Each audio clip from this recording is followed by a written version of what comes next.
मेरे प्रिय मसीह भाई बहनों, हमारे प्रभु यीशु मसीह के पवित्र सुंदर और मीठे नाम में आप सबको सादर नमस्कार। आइए इस समय हम परमेश्वर की स्तुति करने के दिन के विषय में जानेंगे कि परमेश्वर की स्तुति करने का कौन सा दिन अच्छा है।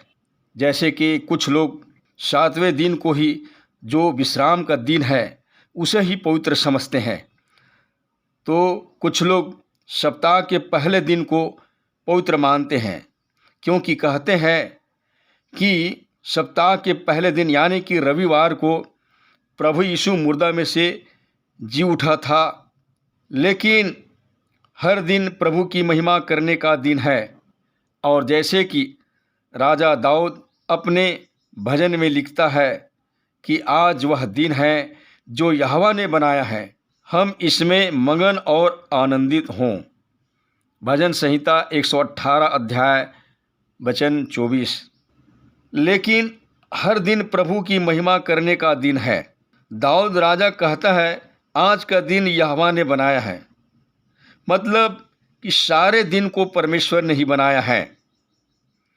शैतान ने सप्ताह के एक दिन भी को नहीं बनाया। अगर शैतान ने सप्ताह के किसी एक दिन को भी बनाया होता तो हम कह सकते थे कि हम आज के दिन नहीं और किसी दिन परमेश्वर की स्तुति करेंगे। लेकिन परमेश्वर ने हर एक दिन को बनाया, इसलिए हर दिन अपने सृष्टिकर्ता की आराधना करके आनंदित होवें। जो जो अपने हृदय में यह विश्वास करता है कि इस दिन को परमेश्वर ने मेरे लिए बनाया, वह व्यक्ति सचमुच में परमेश्वर की महिमा करता है। पुराने नियम में 7वां दिन की आराधना का दिन ठहराया गया है, लेकिन नए नियम में परमेश्वर हमारी देह में से पत्थर का हृदय निकालकर मांस का हृदय दिया है।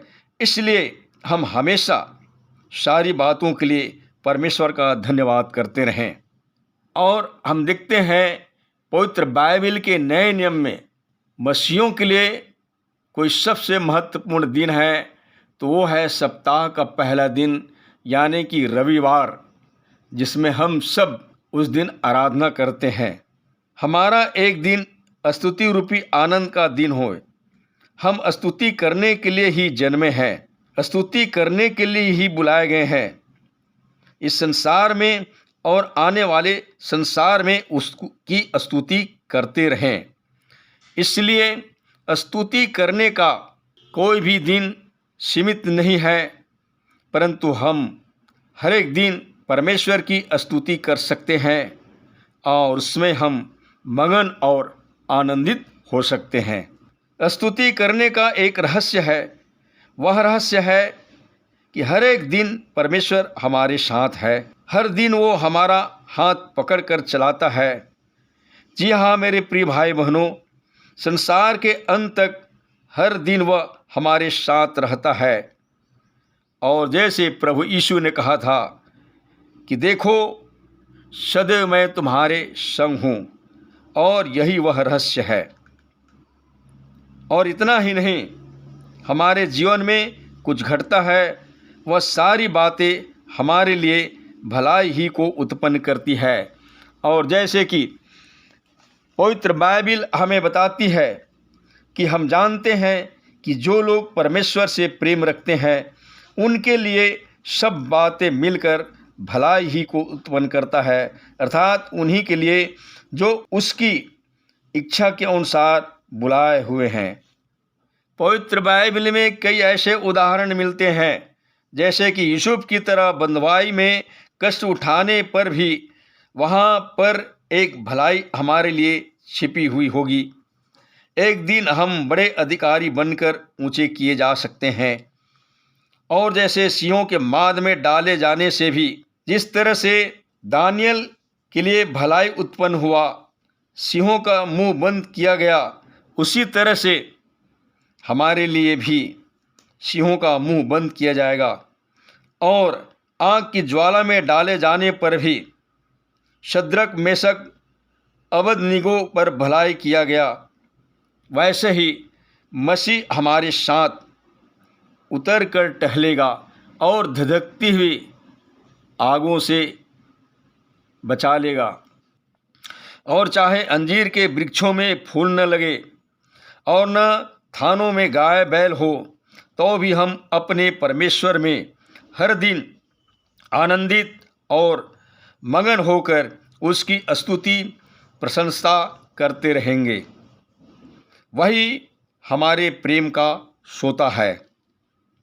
और इस रहस्य को पौलुस और सिलास भी जानकर ही बंदी गृह में वे परमेश्वर की स्तुति करते रहे।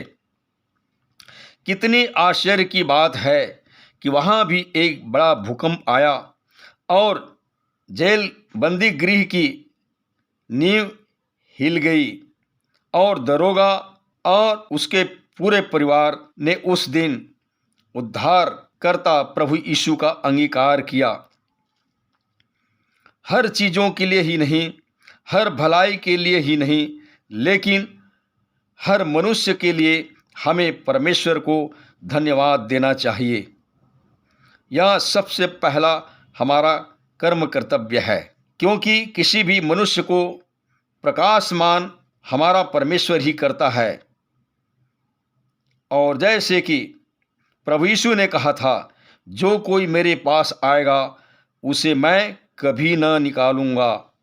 कितना ही बड़ा क्रूर शत्रु क्यों न हो, उसे बदलकर परमेश्वर हमारा आत्मिक मित्र बनाने वाला है।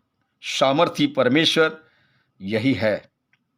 इसलिए आइए हम सब उसकी स्तुति करें।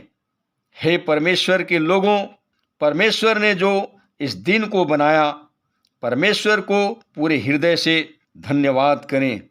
परमेश्वर आज हमारे जीवन में हमें आशीष देगा। हम हर समय यहोवा को धन्य कहते रहें, जैसे राजा दाऊद अपने भजन में कहता है, मैं हर समय यहोवा को धन्य कहा करूँगा और उसकी स्तुति निरंतर मेरे मुख से होती रहेंगी। हम वचन में हो या काम में जो कुछ भी करते हैं, वे सब प्रभु यीशु मसीह के नाम से करें और उसी के द्वारा परमेश्वर का धन्यवाद करते रहें। परमेश्वर आप सबको आशीष दे। धन्यवाद।